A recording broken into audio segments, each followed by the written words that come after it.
One of the defining characteristics of philosophical liberalism is the idea of individualism. Each person is an autonomous individual deserving of respect and dignity equal to that of all others, which entails the freedom to pursue ends of his or her own design, provided that this doesn't abrogate the similar freedom of others. But aren't we social creatures? Don't we need community in order to flourish?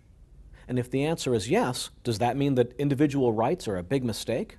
Actually, it's true that we're social creatures, but this doesn't imply that individualism is a mistake.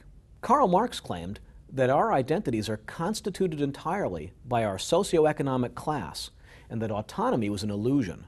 The prevailing economic system determines how you think. The liberal project was flawed, Marx said, because it caused people to have false ideas about labor, capital, society, even our own selves. Mussolini also claimed that the liberal project was flawed because it caused people to have false ideas about labor, capital, society, and our own selves. But his claim was that our identity was constituted and determined not by class, but by our ethnicity. These days, few defend these claims, but it's a lot more common to claim that the community determines our identity, and that liberalism is a flawed project.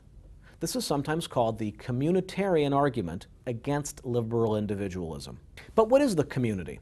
We're all members of many different communities simultaneously: family, town, ethnicity, region, nation, religion. In addition to these, we become members of communities through our interests and affiliations, professions, hobbies, sports loyalties, and other manifestations of our preferences. To be sure, all these things play a role in helping shape who we become, but it's a stretch to say that any of them trumps any of the others, or that the process is deterministic. Communitarianism seems to elide the distinction between influencing and determining. We still make choices about our values and actions, despite there being many influences on our thinking. If you had to do everything yourself, you'd never get anything done. Being part of a community allows us to divide labor and benefit from specialization and trade.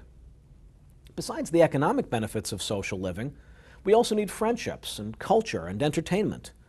But we get these benefits from social living because we're individuals. One reason society has so much to offer is that we're all a little different. The great diversity of human interests and talents and preferences is a testimony to our individualism, and society just is the manifestation of these differences as they're brought together.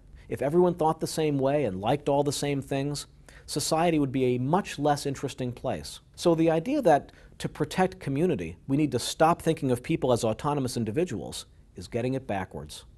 If we really care about the well-being of communities and preserving the way that society contributes to human flourishing, we ought to keep in mind the unique and autonomous individuals that make it up.